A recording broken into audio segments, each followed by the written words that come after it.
Are you comfortable? That is all I wish for in life, is for you to be comfy cozy.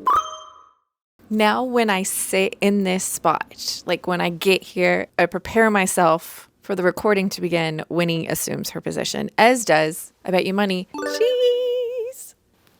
Someone has arrived to deliver a package. Not to me. My package is already here. My packages today have been delivered, but it is the dog's job. You see her. It is her job to alert me to all package deliveries. What are you doing? Thank you for keeping us all safe from anyone paid to come here with a package that I've paid for.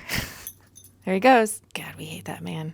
All right, now that I've already become sidetracked, why are we here? We are here to do a recent reads. Why? Because if I wait too long, it's too many books. It's overwhelming. So I like to do this while it's a little bit short. I swear I will stop adjusting you here momentarily. First things first, let's hydrate. Honestly, this is not really hydrating so much as caffeinating. I recently saw on TikTok somebody called these fridge cigarettes, and now I can't get over that because that's exactly what they are. What is the first book we're going to talk about? The first book we're going to talk about is I Am Made of Death. This is considered a bubblegum horror, and if those words together intrigued you as much as they intrigued me, this was a pretty good time. Bubblegum horror, as I will try and simplistically describe it, is glitter and gore all mixed together. The best examples I can give is something like the movie Jennifer's Body. They're usually female-centric. They usually have to do with young women, whether that be high school, college, young adulthood, what have you. Girliness mixed with horrific body horror, which is something that I was on board for. And this I had a really good time with. This is a YA bubblegum horror, and we are following Thomas, who is a young man who comes from more of a blue-collar upbringing. His mother is deaf, and so Thomas knows sign language, and he is given the opportunity to take on a job being an interpreter for a very wealthy young woman. She is selectively mute, and so she uses sign language to communicate. Thomas takes on this position, being an interpreter for Vivian. Vivian does not want Thomas here. Vivian has stuff going on in her life that is dark and gross and crazy, and Thomas gets sucked into this pretty quickly. These two very attractive young people find each other very attractive, and we go down this path with Vivian and Thomas. I had a really good time with this, but I am going to tell you something that I wish I knew before I started this. This is kind of a sequel. I wonder if this series is going to be more akin to a series of standalones, an interconnected series, kind of like how romance series usually are, where technically you can pick them up and read them in any order, but you will be spoiling yourself and characters will appear in different books at different times. This story, the third part, even the second half of this story, the side characters and secondary characters in the story become more important, and they are characters that are introduced in the first book in what I'm going to call this series, which is the Whispering Dark. I actually did previously try and pick up the Whispering Dark. I just wasn't in the right mood for it, and so I moved on. But now I kind of want to go back and pick it up. It was more of a dark academia, magic school, dark multiverse thing happening. Some of the characters from that story end up becoming somewhat important in the second half of this story. You can read this without having read that story. I did. I still enjoyed it. I still had a good time. This was fun. This was wild. This was crazy. This was glitter and gore. This was bubblegum horror. That sounded very Dr. Seuss of me. The next book I picked up after that was The River Has Roots. This teensy little book is from one of the authors. There's a cat right there. Whose cat is that?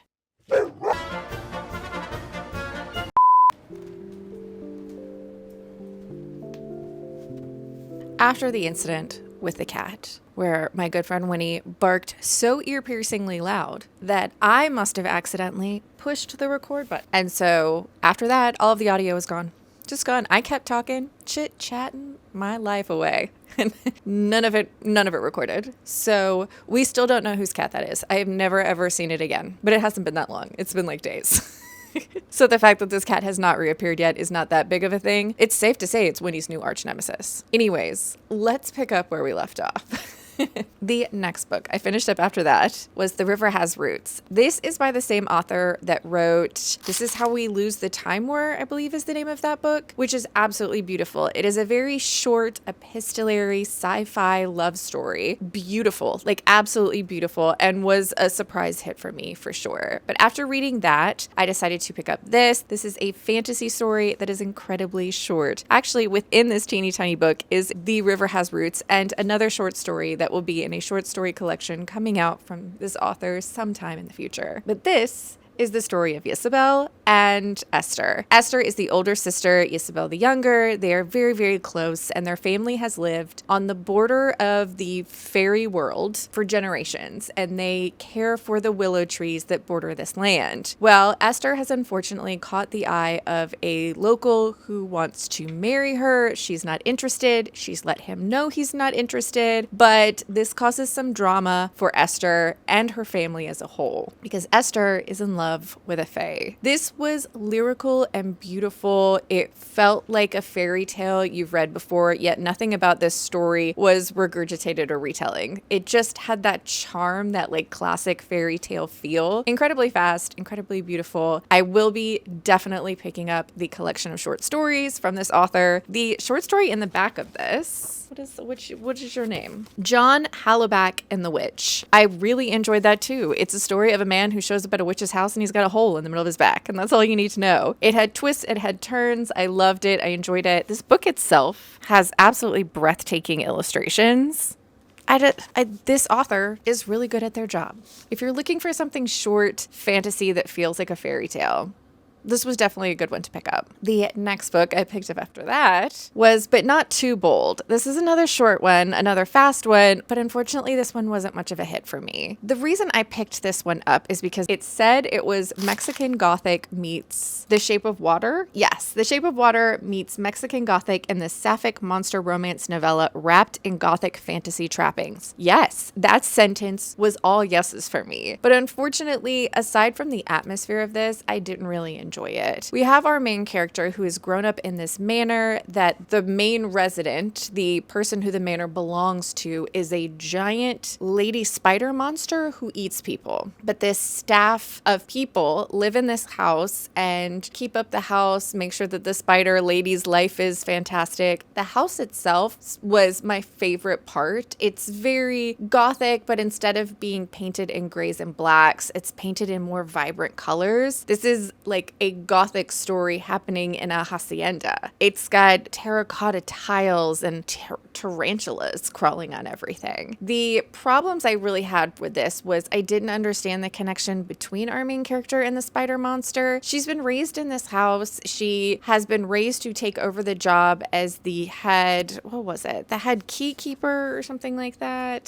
Some sort of job that she's been raised since childhood to take over. When the previous person that held this position passes away, quite suddenly, our main character jumps into this role, and immediately there's like this, I guess, sort of like attraction between her and the spider monster, which makes zero sense to me because there was no reason other than like she was groomed her whole life to be the perfect partner for the spider monster, which just didn't really work for me. Also, the spider monster is eating people, and not just like bad people, just people. I didn't end up liking this. I don't think I understood what I was supposed to take away from this, and so although the setting was gorgeous, this one wasn't a hit for me. The next book I picked up after that was my descent into the cowboy romance nonsense. I picked up Done and Dusted, and I will say, with my whole chest, I then went on to complete this entire series within 2 months. I read all 4 books in 2 months. The series starts off with Emmy, who is a barrel rider, and she is the youngest in a family that owns a giant, beautiful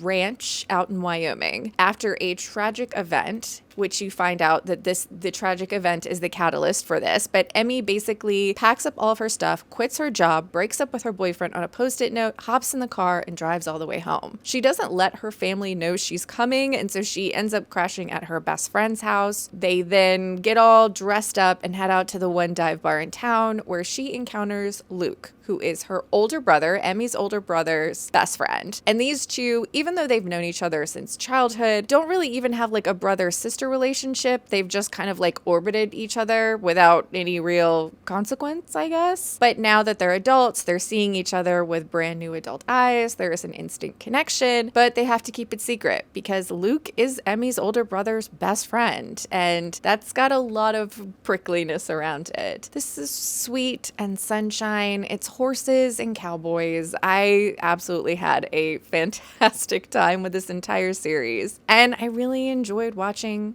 Emmy and Luke fall in love. But after finishing that one, I decided to skip the second book and go to the third book in the series because that was the one I was the most interested in, and I picked up Lost and Lassoed. In this book, we are following Emmy's older brother and Luke's best friend, Gus, who is a little bit of a curmudgeon. He's kind of grumpy. He's a little stern. And he has always bickered with Teddy, who is Emmy's best friend. When they are introduced in this book, I knew immediately I was going to eat their book up. They can't stop picking at each other. The tension is high. We, in Lost and Lassoed, get Gus and Teddy's romance. This is a hate to love situation, but basically Gus is in a tight spot and needs childcare while the mother of his child is away for the summer, and he's not in a relationship with her. It was a one-night stand that turned into an oops baby, but they have a great co-parenting relationship and are good friends. Teddy's life has just kind of exploded a little bit. All of her plans for the future just dried up very abruptly, and so she's in need of a job this summer, and so she ends up taking on the role of kind of like nanny caretaker for Gus's young daughter. I enjoyed the hell out of this one. I liked Gus. I liked Teddy. I knew I would. They bickered until they really started to take the time to get to know each other. They pushed at each other in just the right way. I enjoyed it. It got spicy. It's cowboys. I enjoyed this series as a whole. It wasn't reinventing the wheel, but damn if I don't love cowboy romances.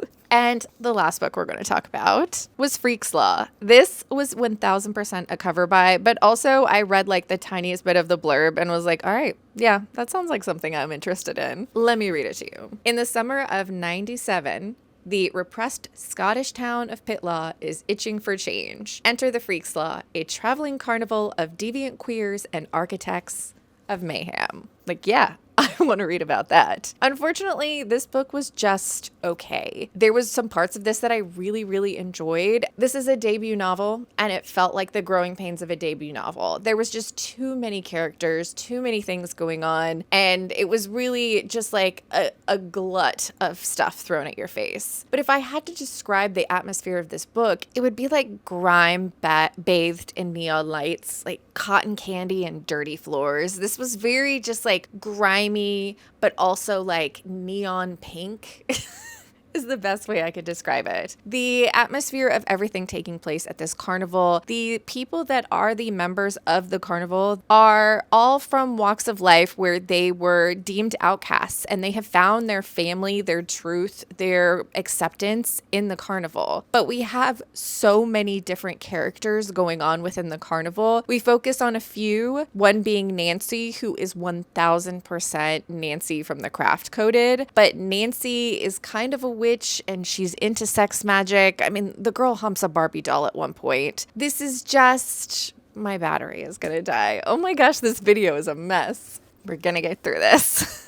There was Nancy, who is absolutely Nancy from the Craft Coded, but she is a very like sexualized magic. Her mother, who is a fortune teller, who's much more like, I don't want to say natural magic, but she's much more like bury me under the ground and cover me in worms type magic. All of these characters had really rich backstories. Some of them we dived more deeply into it than others. It was the members of the town. There was a few people we focused on, and it felt like sometimes we were focusing on the wrong people. At the very end of this, there's certain characters that we spent mere seconds with who suddenly become people that leave with the carnival, where other people who we've spent so much time with and there's so many consequences that they are having to deal with that are just kind of left behind in the dust. I think some of that is by design, but some of it felt unearned. There is one character in particular who I felt like was punished a lot in this book, and that was by design. There is one moment in particular because this character is a young girl. They are sowing their wild oats, you know, feeling liberated by the people of the carnival, by the atmosphere of the carnival, and they start to act on some of the appetites that they have. One thing that happens in particular, Nancy does something that in turns has this girl, I think I should just say it. Nancy drugs one of these girls, and although she willingly takes the drug, she doesn't know what she's taking. And at the end of this, there is a line saying, and the only person that saw any consequences was this young girl character. I think it's supposed to be a commentary on society, how all of these other people, all of these men could be doing these things, and it's the girls that are going to have to deal with the consequences of everyone's actions. But it felt like this character kept getting dumped on a lot, and yet they weren't my favorite character. I didn't understand why they were the one that was being singled out by Nancy. I feel like maybe I read into it wrong, but Nancy is chaos. There is a few characters in this that you just don't really understand their motivations. I think with Nancy, it's just supposed to be chaos. I just felt like there was a little too much going on, yet not enough actually happening in this book. I do think that this author in the future will probably get into the stride of it, and I would pick up something from them, but it just kind of felt chaotic and unsatisfying, is how I'll put it. There was some stuff in this I really liked and some stuff that just kind of missed it for me. But that being said, the cover's still beautiful, and I'm not mad I read it. But that, kids, is where we are finally going to end this recent reads. I literally have no idea how it even went. Like, it could be complete chaos, or it could be the most boring thing ever because it's so chopped up. But I have been reading some books, and I thought you'd like to hear about it. But if you had fun hanging out with me and the dogs, please subscribe. I hope you're reading good books out there, wherever you are, and I'd love to hear about them. And we'll see you next time.